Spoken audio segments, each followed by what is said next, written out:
do you get inspired by artists now? The era I grew up in is like Biggie, Nas, Tupac. It's very difficult to compare to those guys. It just is, and so I'm inspired by my previous work. So I have to measure myself against that. And like this here, like do you ever hear a record now that you be like, you know what, I'm going in the lab, or is it just seems like is ABC 1 2 3? Because a lot of the music to me, it doesn't. I know it makes you sound like an old head, make me sound like an old head, but it just don't sound the same. It don't feel the same.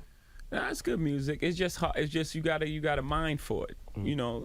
I mean, before I felt there was an abundance of it, but that's what happened. When anything's successful, like people were rapping because they loved the rap, and then it became this huge business, this multi-billion-dollar business. So people that didn't even care to rap was like, I'm gonna figure out how to get some money in this. So you had people who could rap a little bit and saw it as a hustle. Then you had guys, CEOs rapping. This is no disrespect to anyone, just to be clear. You had people rapping like, yo, you should rap. Like Big told Puff, you should rap. Right. Puff wasn't a rapper, but he was Puff. You know what I'm saying? So.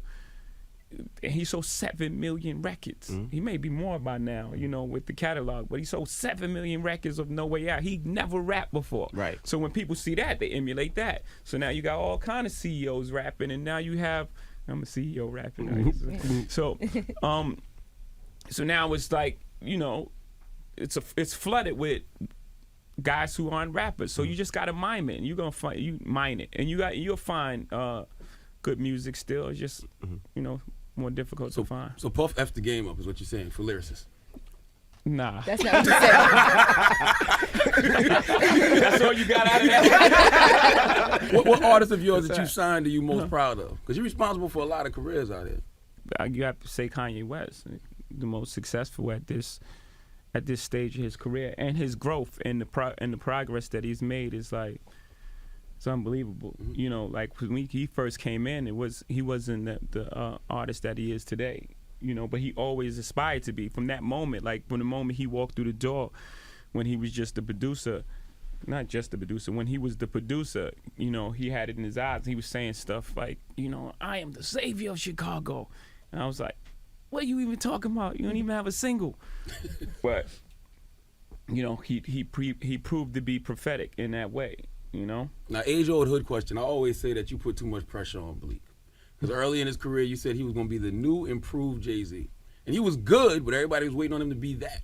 So you feel like you might have kind of, Yeah, it's just the little brother, like almost the little brother syndrome. He had it more so than anybody because he really grew up with me. He really grew up on the third floor on the same projects from me. So he really had it. He had my shadow on him.